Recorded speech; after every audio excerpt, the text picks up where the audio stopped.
Thank you very much to the Niagara Foundation, and welcome to the Peace and Dialogue Awards. What a perfect night to celebrate peace. Spectacular music. This has to be one of the most spectacular rooms in Chicago. I actually have not been in this room before, but wow, it's something. And what a beautiful organization with the kindest people I think I have ever dealt with. And I thank you so much for the way I've been treated.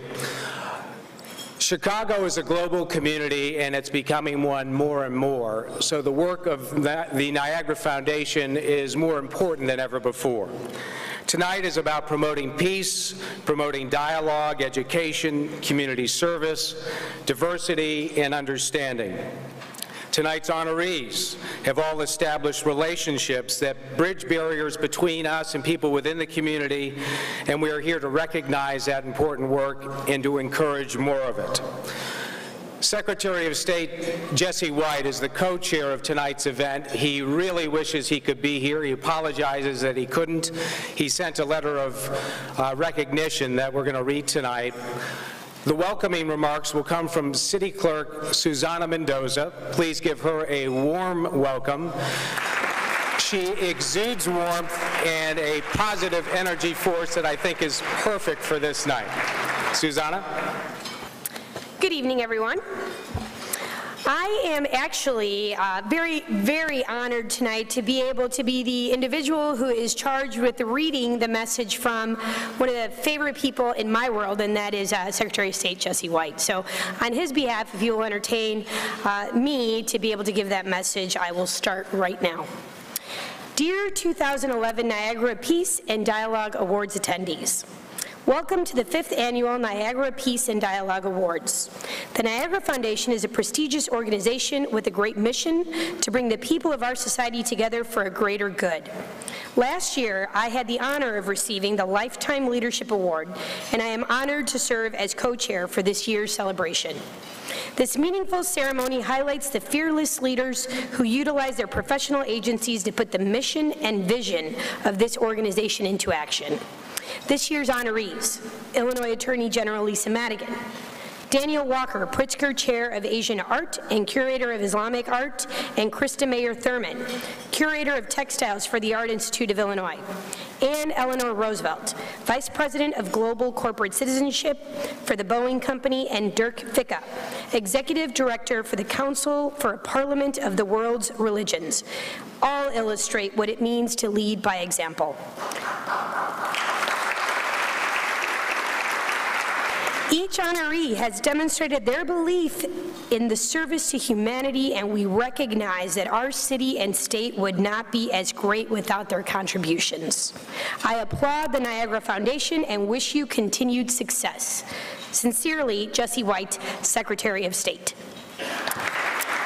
So while it's no surprise that I am not Secretary of State Jesse White, nor do I look anything like him, I was honored to be able to share part of my day today with him, and he did ask me to please send his love and support for this fine organization. I'm happy to do that tonight, but I'm also proud on my own as city clerk of this wonderful city to be able to be here tonight amongst friends and to give you all a warm welcome. I know that there are a few individuals in this room, actually at my table, who have never been to Turkey and will be leaving tomorrow on their first trip to what I promise you will be an unforgettable experience and one of those joyous things that you get to talk about to all the other people who will be jealous upon your return.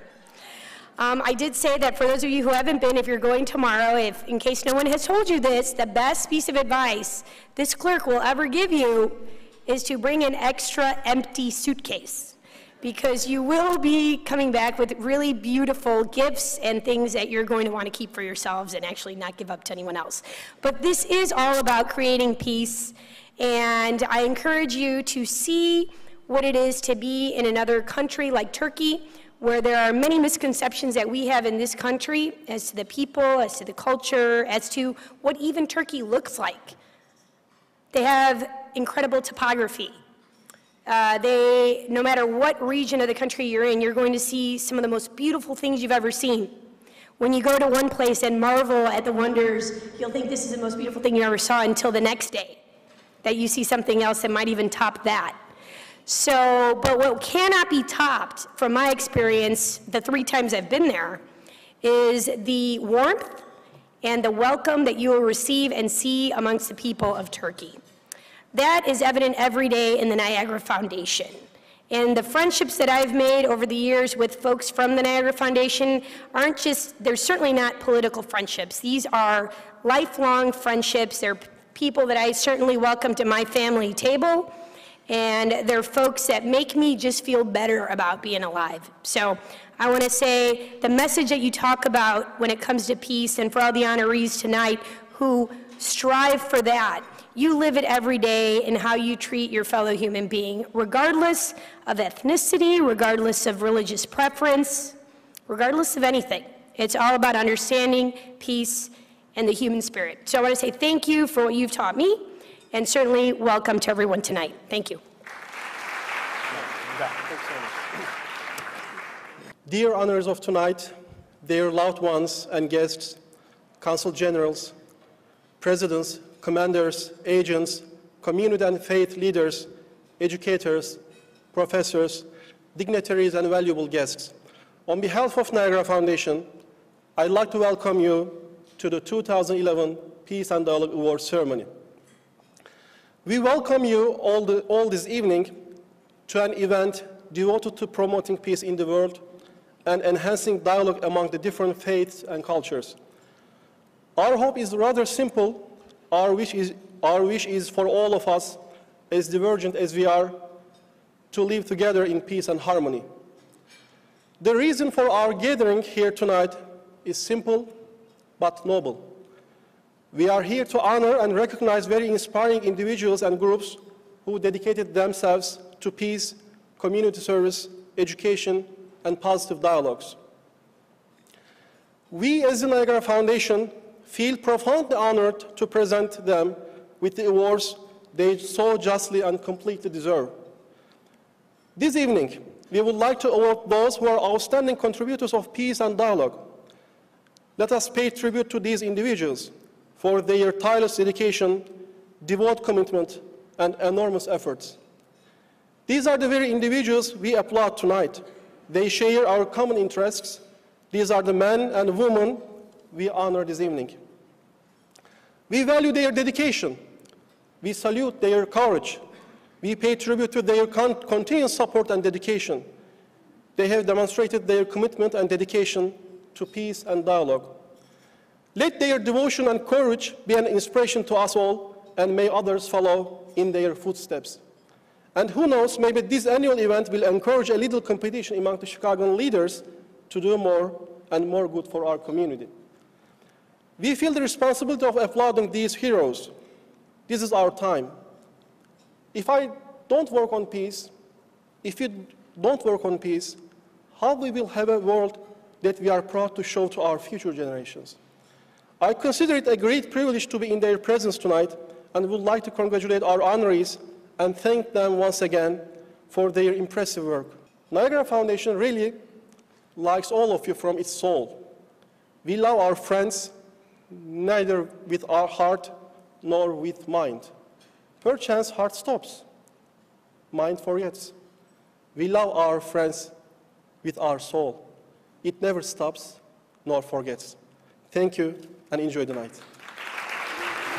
Beautifully said. Thanks, Dr. Soydan. Fethullah Gulen is the inspiration for the Niagara Foundation Awards. He is an honorary chairman tonight. He can't be here. He's not feeling well. He's sent a letter that he wanted us to read. Dear distinguished members of the organization committee, eminent scholars, esteemed community leaders, respected opinion leaders, and valued guests. I am deeply saddened that due to my ongoing health issues, I am unable to be among you at this very important time and to enjoy the company of so many distinguished individuals. I wholeheartedly believe that mutual understanding, dialogue, convening around universal human values, and respect for different opinions, beliefs, and thoughts constitute the most formidable citadel of values against potential conflicts and violence that may arise in cases when we fail to find peaceful solutions for disagreements in our walk to the future. I am convinced that dialogue is our most solid refuge against obstacles emanating from difference, diversity, and the difficulties of reaching consensus that confront us at every single corner. I believe that every effort devoted to promoting dialogue should be held dear, and every function in this direction should be applauded. I offer my heartfelt congratulations to this year's award recipients, Attorney General Lisa Madigan, Daniel Walker, Eleanor Roosevelt, and Reverend Dirk Ficca. I extend my respect and my greetings to all of you. The movement of volunteers represented by the Niagara Foundation on this occasion has been researched by many scholars and by many countries, and numerous conferences have been dedicated to explore the service activities undertaken for the benefit of all humanity. I cannot say I have contributed much to their good services. I think many of you would argue with that. Still, it seems that the volunteers of this movement consider me among themselves, and that one of the awards has been given in my humble name is an indication of their good faith. I offer my earnest respect and best wishes for the good health and prosperity of all of you. On the occasion of this delightful organization, I congratulate the volunteers of the Niagara Foundation, which has become one of the symbols of the virtues of dialogue, friendship, and of respect. I thank and congratulate everyone who never turns down such invitations extended in the spirit of friendship by the Niagara Foundation. Fethullah Gulen.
I love that.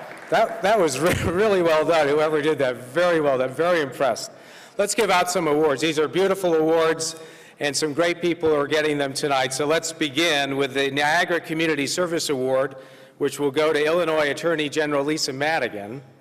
And the man presenting the award knows her really, really well.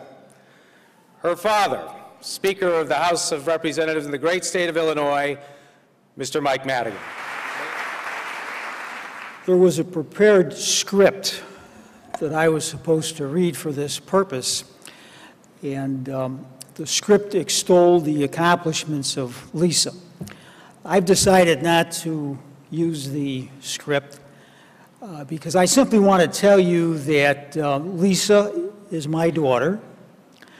She's the daughter of my wife, Shirley. She's joined by two of her siblings tonight, Andrew and Nicole, her brother-in-law, Jordan. Shirley and her sister, Tiffany, cannot be here because Tiffany just delivered a child, and she's not feeling so well, and Shirley, being a good mother, is with Tiffany. All of us know Lisa to be a very caring and loving person. We know that she's a loving wife to her husband, Pat, loving and caring mother to her daughters, Rebecca and Lucy. And we all know that in terms of her accomplishments in life, what she's done so far, what she will do in the future, we are all completely confident that she will do good things for the people of the state of Illinois, but more importantly, she will do those good things with caring, compassion, and love. Lisa, please come forward. Thank you.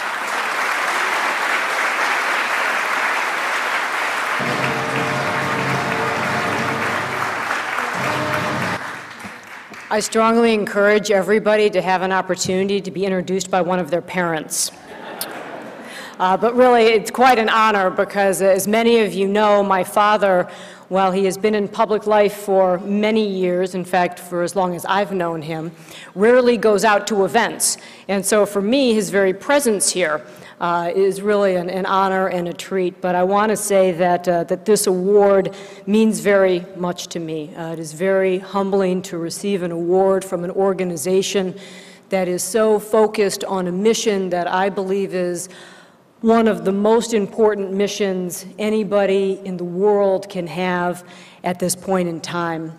And being able to serve as your Attorney General, really as the people's lawyer, is one that allows me every single day to work for justice.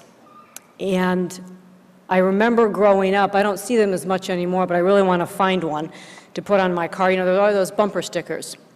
If you want peace, work for justice. And I think that that is, again, an honor that I have an ability to do that every day. But in addition to working for justice to find peace, I think it's also very necessary for us to come together as we do tonight and as the Niagara Foundation makes possible throughout the year, so that we get to interface with people who may not be like ourselves. And so while Susana Mendoza got up here and talked about her experiences and gave you good advice for those of you that are traveling over to Turkey tomorrow, I've been sitting at dinner tonight talking with Sharif about the fact that the first time I ever went to Turkey was approximately 25 years ago, long before the Niagara Foundation was established here and long before I think it became one of the places to go. And I said to him, I remember I was in college at the time and I was a little bit leery. I didn't know if people would speak English. I didn't know if people would be friendly. I didn't know if I would like the food. And I have to say that everybody spoke English. The people were unimaginably friendly and hospitable, and the food was delicious. So I want to say thank you for this award, but far more importantly, thank you for the work that the Niagara Foundation does. We are all in this world together, and we all need to make sure that we are working for peace, and it is always good to have that example in front of us and encouraging us every day. Let me also congratulate all of the other awardees tonight and all of those previous awardees who are with us. Thank you all very much. Tonight's Global Vision Award goes to a well-known institution, the Art Institute of Chicago. It is a fabulous place. My family loves it. Daniel Walker, the Pritzker Chair of Asian Art and Curator of Islamic Art, and Christa Mayer Thurman, Curator of Textiles, will accept the award on behalf of the Art Institute of Chicago. I invite Daniel Schmidt to present the Global Vision Award. Mr. Schmidt is President and CEO of WTTW. A warm welcome, please. Good evening. I'm very honored to present this prestigious award to a cultural treasure that is as much a part of Chicago as the lakefront, Soldier Field, and the Cubs missing out on the World Series yet again. And of course, I can't help but mention WTTW. In our 56-year history, we have collaborated with the Art Institute on many occasions, and we share a similar mission, making the arts accessible to our diverse community and the world, and inspiring young people to dream and create. As one of the world's leading cultural and educational institutions, possessing one of the world's finest collections of art, the Art Institute of Chicago has a rich history, one that dates back to before the Great Chicago Fire. Not many organizations can make that claim. Here are some highlights. Way back in 1866, the Art Institute of Chicago was first organized as a school called the Chicago Academy of Design. In 1879, the school and the museum were renamed the Chicago Academy of Fine Arts. And a mere 3 years later, in 1882, the Academy changed its name again to the Art Institute of Chicago, consisting of the School of the Art Institute and the museum. After occupying space in a series of downtown locations, in 1893, it moved into a structure that was part of the World Columbian Exposition here in Chicago, and this section remains the heart of the museum. With its trademark lions and marble lobby, the museum has undergone extensive additions and renovations, including the world-renowned modern wing, as well as staggering growth.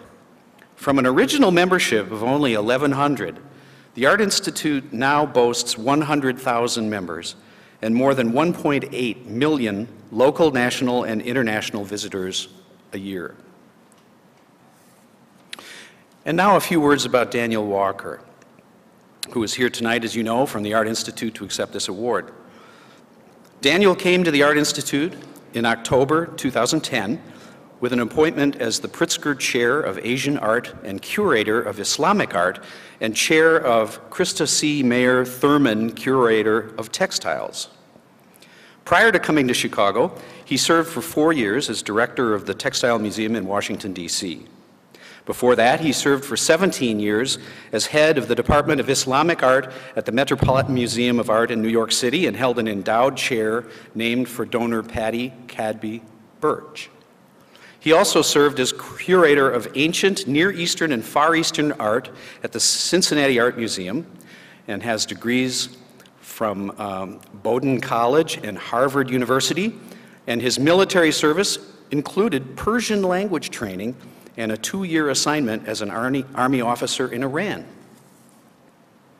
Throughout his 36-year career, Daniel has published and lectured widely on diverse topics related to textiles and carpets, Islamic art, and museology, and has personally organized 22 exhibitions, including Flowers Underfoot, Indian Carpets of the Mughal Era, named one of the best exhibitions of 1998 by the New York Times, and Textiles of Klimt's Vienna. In recognition of its efforts in fostering global awareness through the art, contributions to public learning, dialogue between people of diverse cultures, and bringing a valuable global perspective to Chicago, I am honored to present the Global Vision Award to the Art Institute of Chicago in grateful appreciation and recognition for its dedication to art, education, and diversity. Daniel, please come forward.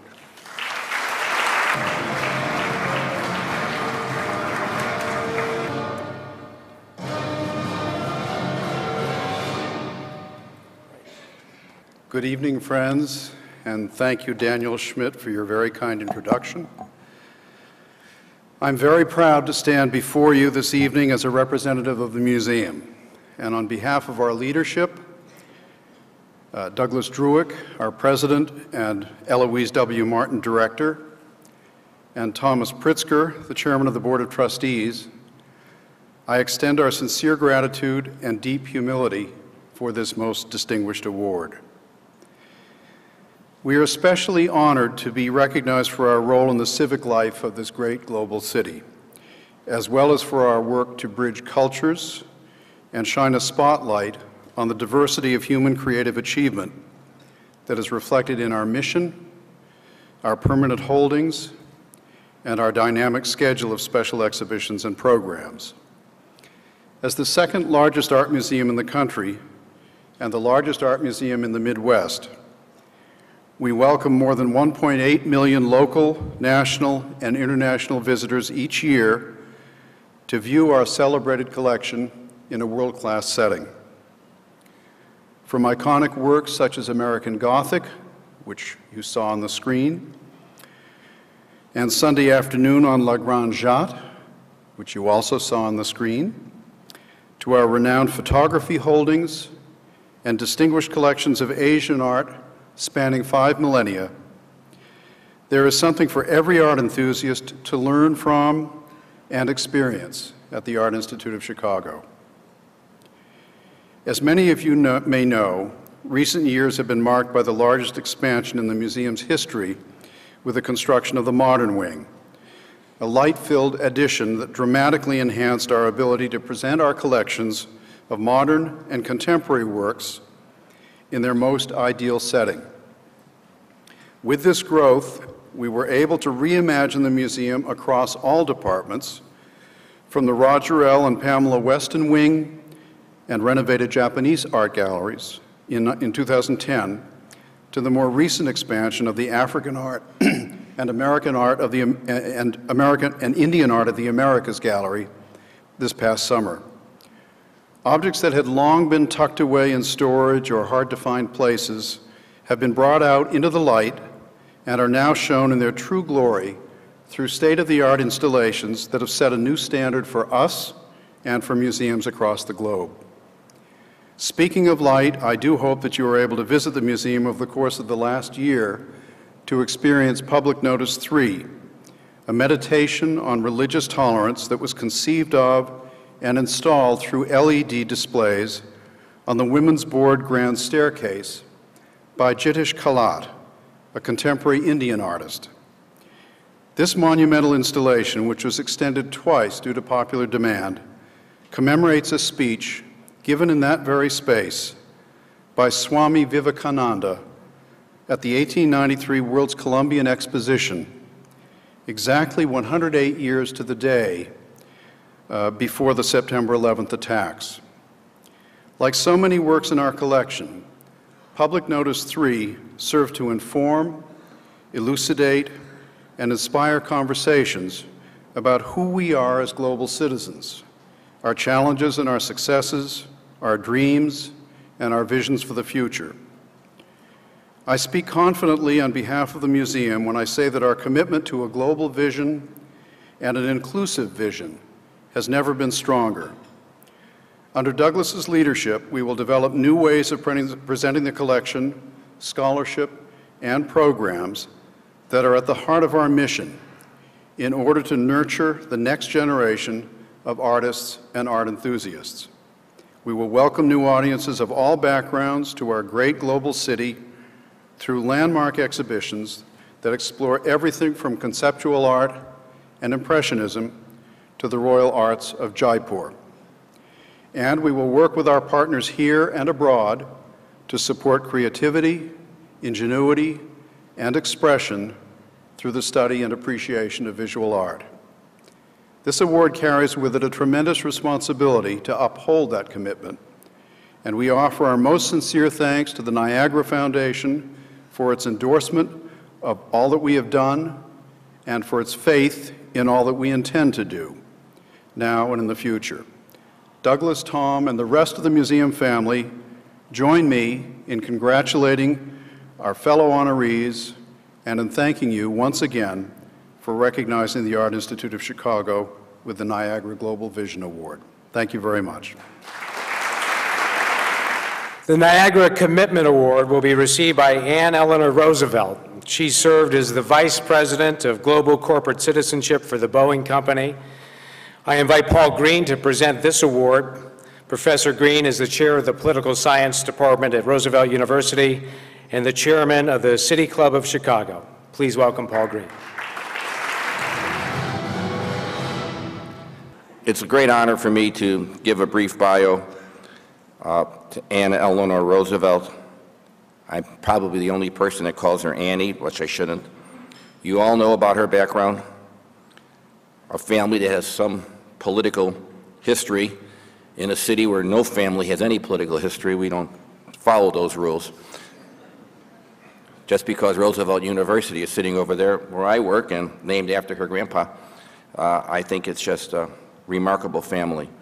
Eleanor Roosevelt served as the enterprise-wide leader of Boeing, Global Corporate Citizenship, providing philosophical and strategic direction to the company, as well as managing a network of U.S. and international community investors who deploy Boeing multiple resources, partnering with communities around the world. Her biography is long. She has worked in politics. She's worked for not-for-profits. She came to Chicago and worked for people like Paul Simon, Rich Daley. She served in many occupations in Chicago, mayor's office of program development, involved in not-for-profits, worked at the University of Chicago, and then in 2001 went to work for Boeing. She became director of community and education relations for Boeing corporate offices, and in 2006 she was named vice president of global corporate citizenship an enterprise with wide responsibility. Ann works for a lot of organizations, Institute for International Peace Studies, a member of the Chicago Sister Cities Casablanca Committee. It just goes on and on and on. The only part that I really, and she's also chairs the Roosevelt Institute in New York. The only thing I'm somewhat concerned about that Ann has moved to Maine, which some of you may know was one of the two states that her grandpa didn't carry in 1936, as opposed to Chicago, where she won an overwhelming victory. Speaker, I think we should talk to her about that, as politically speaking. She's a grand woman who represents a grand family and a grand tradition. At Boeing, Ms. Roosevelt was committed to fostering an inclusive environment, one that celebrated and harnessed strength from diversity of all kinds, all backgrounds, all experiences, and all perspectives, to the benefit of all people. She is indeed a worthy recipient of this honor. On behalf of the Niagara Foundation, I am honored to present the Niagara Commitment Award to Ann Eleanor Roosevelt in grateful recognition for her unique dedication and commitment to diversity.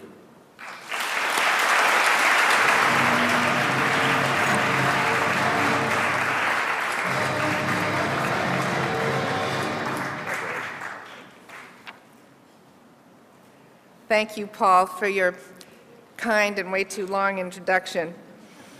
And thank you to the Niagara Foundation for this wonderful award and for placing me in such esteemed company. Receiving this award is an honor for me. It's great to be back in Chicago and sit at my old desk for a little while. It is an honor for me, but it is actually a recognition of Boeing's commitment to good corporate citizenship. Nothing that I have done and nothing that Boeing does stands alone. Corporate citizenship is the sum of its parts, the work of many. And so I want to turn to applaud my wonderful team at Boeing, my brilliant colleagues. Please stand. They are the true recipients of this honor. You too. Rick, you too. My boss, Rick Stevens.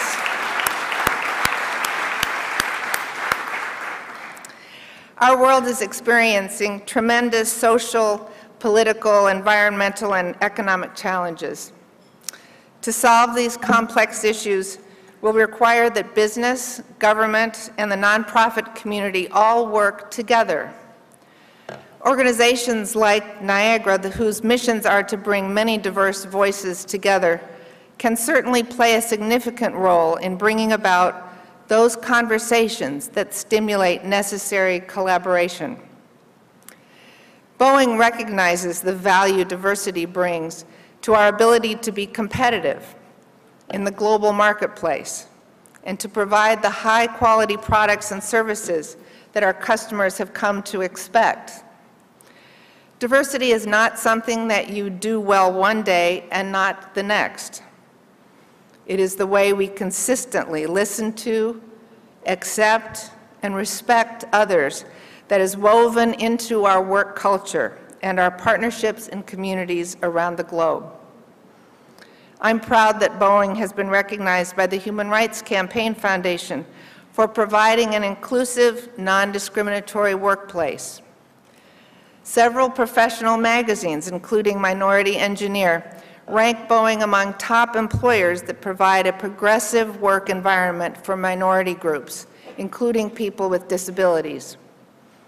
Every day at Boeing, teams of employees solve challenging technical problems and change the way things are done by embracing different backgrounds and cultural experiences. The emerging creative and innovative ideas not only solve immediate challenges, but can become new opportunities for growing our business in ways that make communities stronger. By growing the collaboration of business with government and nonprofits, I believe we can generate those innovative ideas from unique and diverse sources that will give us the solutions we need to drive results and positive changes in our communities around the globe. Thankfully, foundations like Niagara will continue to spark the necessary dialogue by bringing many voices together around a common vision of a world where people from all walks of life work together with understanding, respect, tolerance, and compassion. Thank you.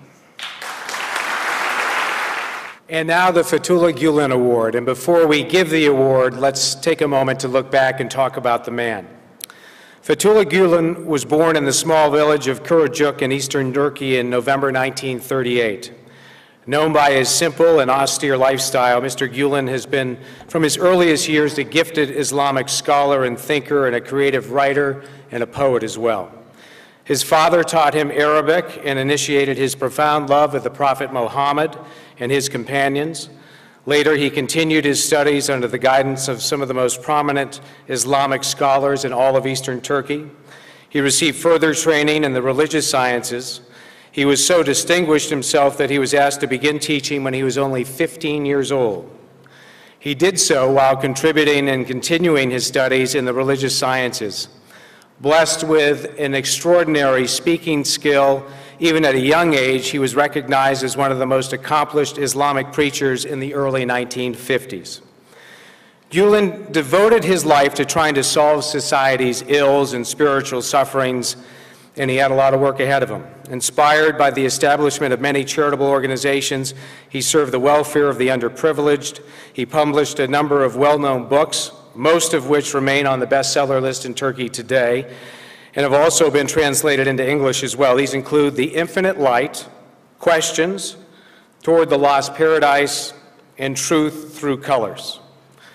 When he retired from formal teaching in 1980, he had inspired a whole generation of young students, many of whom are leaders in their communities today, and some of them are in this room tonight as part of the Niagara Foundation itself. The Niagara Foundation's Fethullah Gulen Award this year goes to Dirk Ficca, Executive Director of the Council for a Parliament of the World's Religions. I invite ComEd CEO Anne Primaggiore to make the introduction.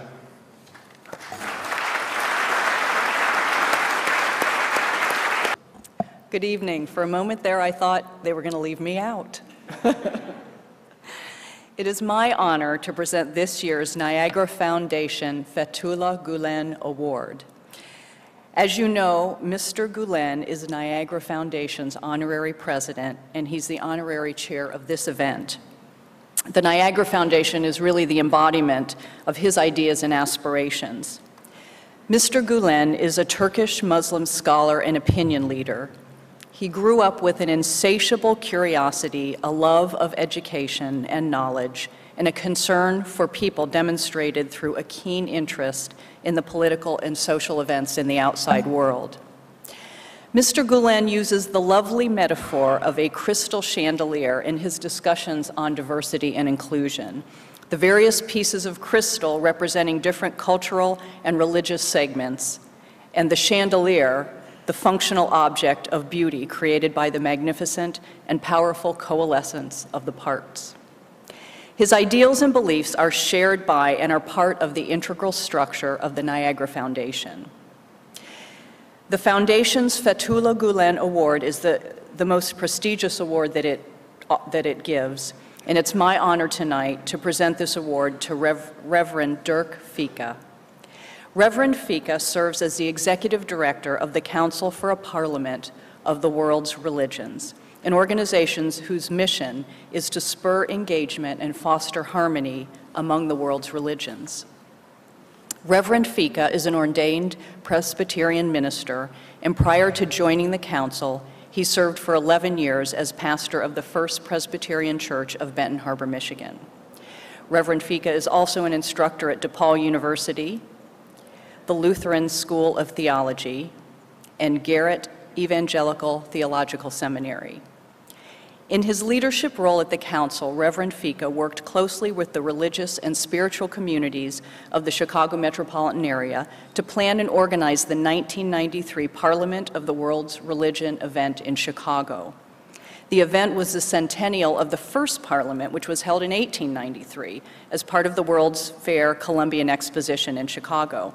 The early event was considered the most inclusive gathering of religious and spiritual leaders of its time and is largely hailed as introducing Eastern spiritual thought to the West.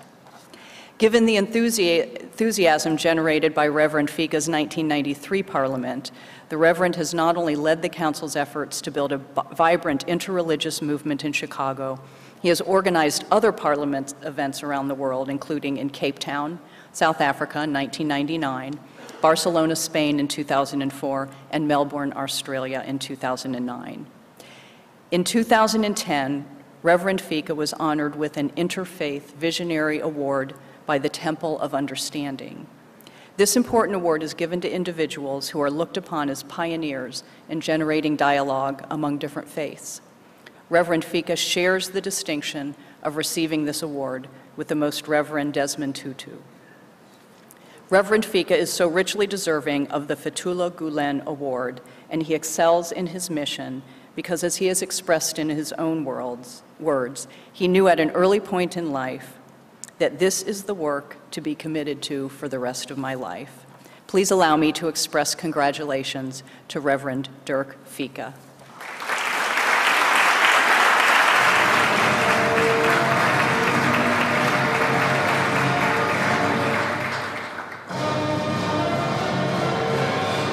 The work I'm privileged to do with the Parliament of the World's Religions over the past 20 years has taken me around the world. And when I arrive in a city, I'm not there for a tourist visit, but I'm generally welcomed by members of the local religious community who take me into their mosques and synagogues, their churches and temples, who invite me to fellowship around their tables. And I get a true window of insight into life in those communities. And while anybody who's experienced diversity in the world is often surprised by the commonalities that we share with each other, each and every day I'm more convinced than ever that we are all truly different from one another. As I travel to various corners of the world, I'm more and more struck by how different we are. And given that difference, the question of how we live together is a perennial one. And while the newspaper is filled with examples every day of how different people don't get along, I'm always looking for those places where somehow they've succeeded in establishing a sense of peace and harmony. And some of the hallmarks I've seen of places in the world where people get along is, first of all, a sense of humility, where people may strongly believe in their own convictions, and yet they realize that other people have convictions as well, that there might be something they can learn from somebody else. I also find in harmonious places in the world a commitment to compassion, that although someone is different from me, I will nevertheless work for their well-being. And most importantly, I have found places in the world where people experience a sense of trust among each other. And I have come to believe that trust is more important than agreement, that the hope of the world rests more in developing a sense of trust than in what we can finally agree on. You know, I've met people with whom and interacted with people with whom I agree with on most things politically, socially, religiously, who I wouldn't trust from here to the door. And I've met other people and gotten to know them with whom I have profound and irreconcilable differences, to whom I would entrust my life. Qualities like humility, compassion, and trust are what makes the world go round. And I believe that one of the institutions in society that has the capacity to create such qualities are religious and spiritual communities. And one of the pioneers of one of those communities has sought to reach into the rich wisdom of the Islamic tradition and help followers of Islam work fervently for peace. My friends, every tradition needs a Fethullah Gulen. And so I am greatly honored tonight to be given this award in the name of someone who I esteem greatly and in whose work I'm privileged. Thank you very much. Congratulations to Mr. Ficca.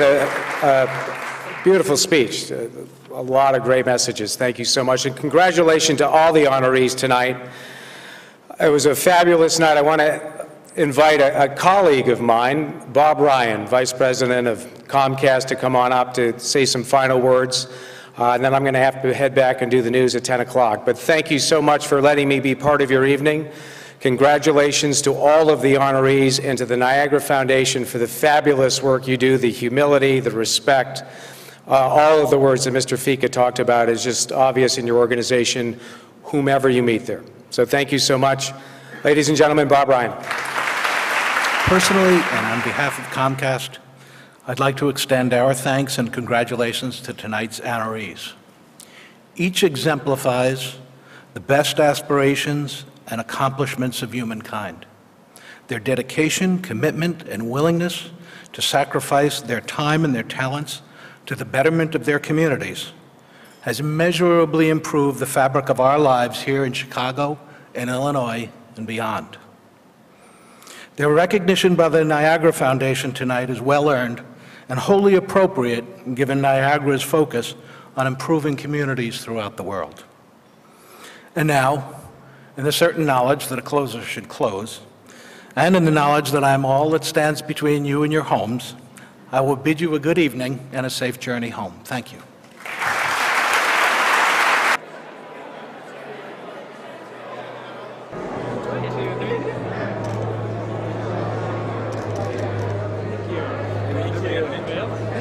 Well, it was a wonderful event. It was very friendly and family feeling, but also very elegant, really well produced. I was honored to be a part of such an esteemed group of people. Attorney General Madigan and the Council on World Religions and the Art Institute, that's pretty heady company, so it was a real honor. As Attorney General Madigan said, there couldn't be a more important thing to do right at this very moment around the world. We have to talk about peace. We have to talk about how to make that peace, or we won't get there. Well, the Niagara Foundation knows how to create an event with this kind of sense of goodwill.